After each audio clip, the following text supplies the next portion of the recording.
तोड़ो नहीं, छोड़ो।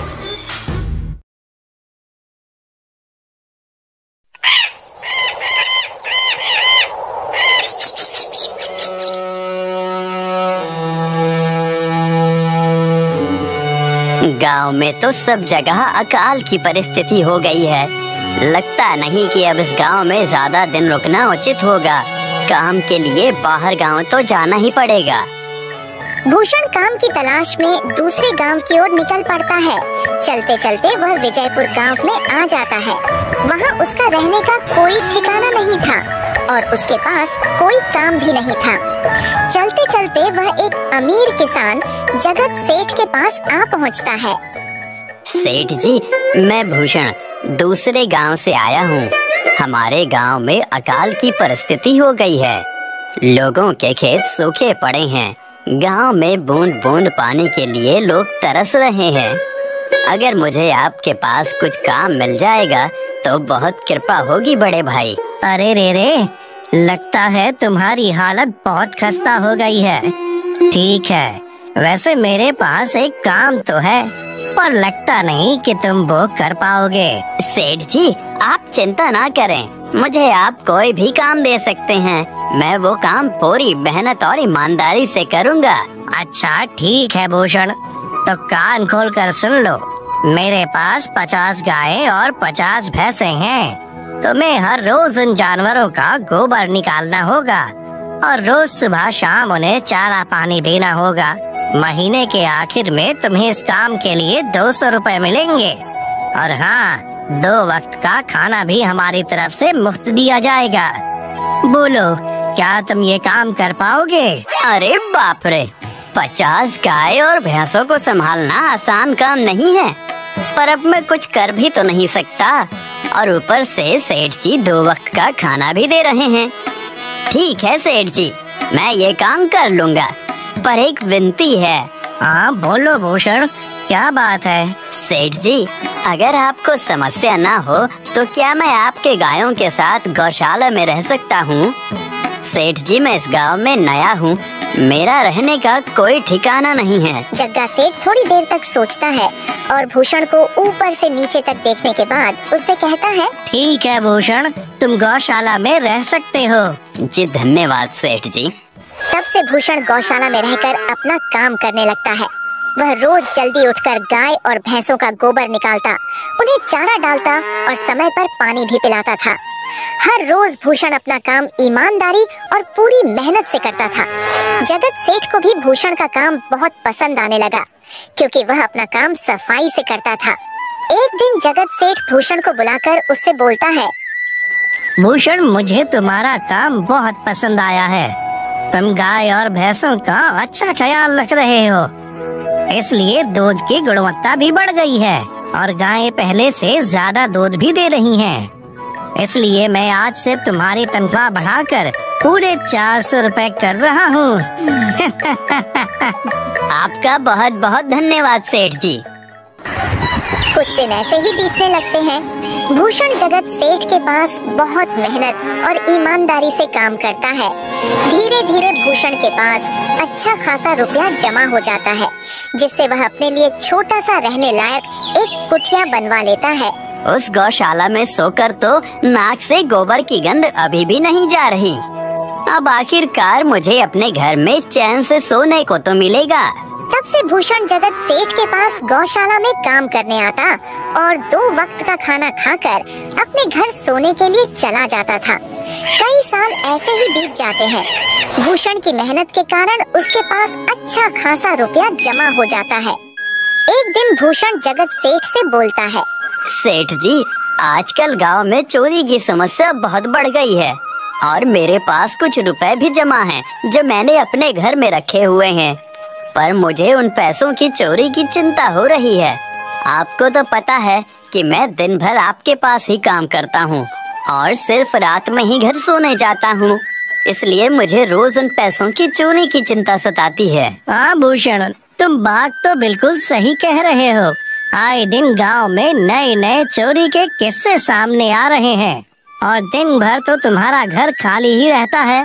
तो चोरी होने की संभावना तो जरूर है। जगत सेठ थोड़ी देर सोचता है और फिर भूषण से कहता है, देखो भूषण, ऐसे समय में तो गांव में एक ही जगह है जहां पर तुम्हारा धन सुरक्षित रह सकता है, और वो है जमींदार का घर। क्या, जमींदार का घर? हाँ भूषण, इस गांव के जमींदार बहुत ईमानदार और दयालु हैं। ऐसा मैंने कुछ लोगों से सुना है, और उनके घर पर बहुत सारे पहरेदार भी हैं, तो चोरी होने की संभावना बहुत कम है। तुम अपने पैसे उनके पास रख सकते हो। अच्छा, ऐसा है क्या सेठ जी? ठीक है, फिर आज ही मैं जमींदार जी से मिलकर बात करता हूँ और उन्हें अपनी समस्या बताता हूँ। उस दिन भूषण जमींदार जी के घर उनसे बात करने जाता है। ए टुड़को, कहाँ अंदर आए जा रहे हो? वहीं रुक जाओ।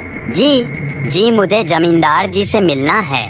मुझे उनसे कुछ काम है। क्या काम है तुमको उनसे? मुझे जरा बताओ। जी, मुझे कुछ पैसे रखवाने थे उनके पास, यही काम के लिए आया था मैं। अच्छा ठीक है, तुम अंदर जा सकते हो। नमस्ते जमींदार जी, मैं भूषण जगत सेठ के यहाँ काम करता हूँ। कुछ साल पहले ही मैं दूसरे गांव से यहाँ आया हूँ। अच्छा भूषण, बोलो तुम्हारा क्या काम है मेरे पास? जमींदार जी, मैं सालों से जगत सेठ के पास काम कर रहा हूँ और मैंने कुछ रुपए भी जमा कर लिए हैं, पर बात यह है कि गांव में चोरी की समस्या बहुत बढ़ गई है, तो मुझे अपने रुपए घर में रखने से डर लग रहा है। अच्छा, कितने रुपए जमा किए हैं तुमने? जमींदार जी, यही कोई 5 से 6 हजार रुपए होंगे मेरे पास। वाह, ये तो बड़ी रकम है। मैंने आपकी ईमानदारी के बारे में लोगों से बहुत सुना है, इसलिए मैं अपनी रकम आपके पास कुछ वक्त के लिए रखने आया हूँ। हाँ भूषण, तुमने बिल्कुल सही सुना है। तुम्हारी रकम मेरे पास पूरी तरह से सुरक्षित रहेगी। तुम अब चिंता ही छोड़ दो, मैं सब देख लूँगा। भूषण अपने पैसों की थैली जमींदार को दे देता है।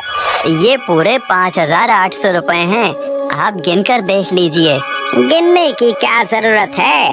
तुम तो जगत सेठ के आदमी हो, मुझे तुम पर पूरा विश्वास है। जमींदार जी, आपका बहुत बहुत धन्यवाद। अब मुझे चोरों का कोई डर नहीं है, क्योंकि मेरे पैसे सुरक्षित हाथों में हैं।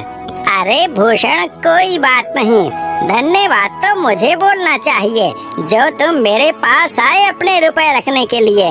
भूषण अपने पैसे जमींदार को देकर अपने घर चला जाता है।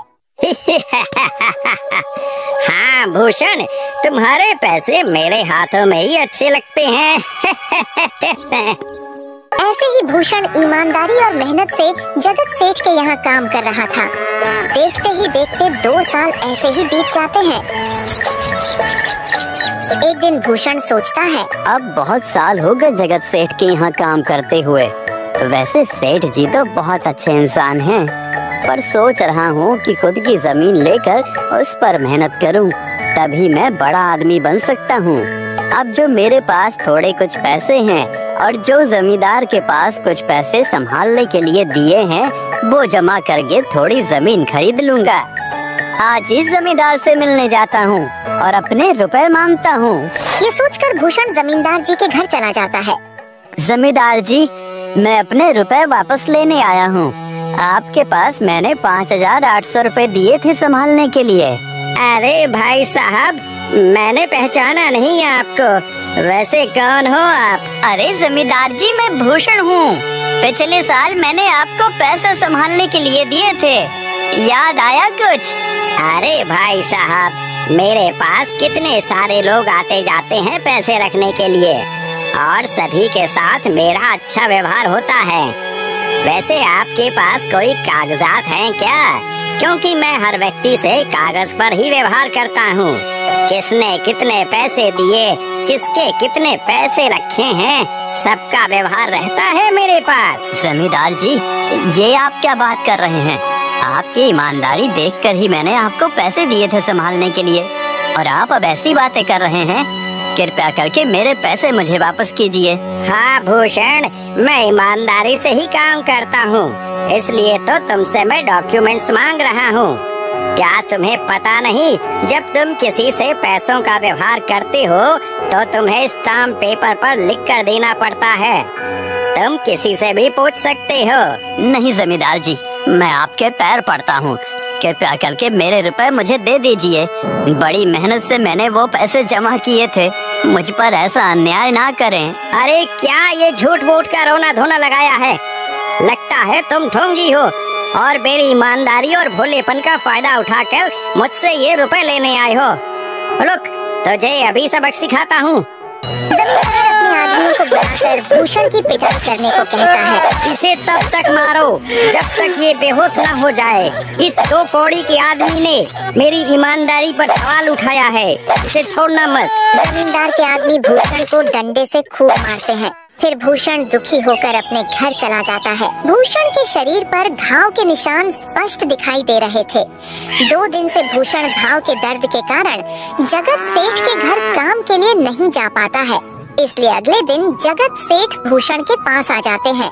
वह देखते हैं कि भूषण खाट पर सो रहा है और वह बड़ा ही चिंता में नजर आ रहा है। भूषण भाई, तुम 2 दिन काम पर नहीं आए, क्या हुआ भाई? तबीयत ठीक है ना तुम्हारी? कुछ समस्या है क्या? अरे सेठ जी, आप खुद यहाँ आए हो, आप खबर भिजवाते तो मैं खुद चला आता। अरे भूषण, कोई बात नहीं, तुम्हें देखकर लगता है तुम बीमार हो।